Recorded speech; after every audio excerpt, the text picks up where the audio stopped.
झालं. सावी अहो आता तरी कबूल करा. आणि कसं असते ना, बेसिकली जेवढे जास्त प्रेम असते तेवढी जास्त जेलसी असते. जेलस होत आहे ना? खरं खरं सांगा. नाही खरं खरं सांगा सर. अहो मी का जेलस हो?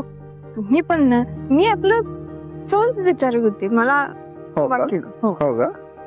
बर. नाही पण मला दिसतंय क्लिअर की तुम्ही जेलस होताय म्हणून. मला काय गरज पडली?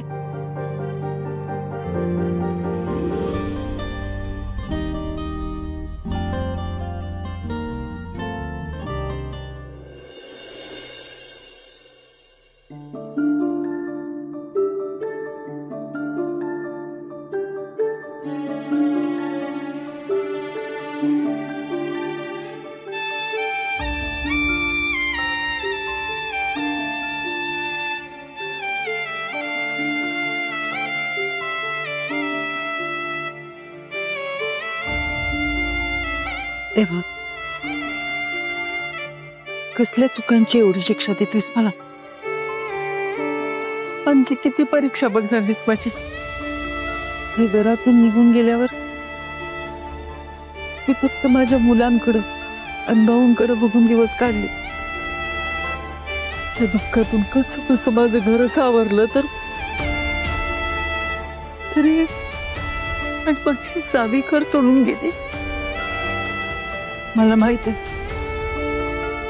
भाऊंना या सगळ्याचा लई त्रास होत असेल, म्हणून मी सावीविषयी काय पण बोलायला जात नाही त्यांच्याकडे. पण तुला तर सगळंच माहितीये ना देवा. मला लई काळजी वाटते सावीची. सारखी भीती वाटत राहते की तिला तर घरात झोप येणारच नाही.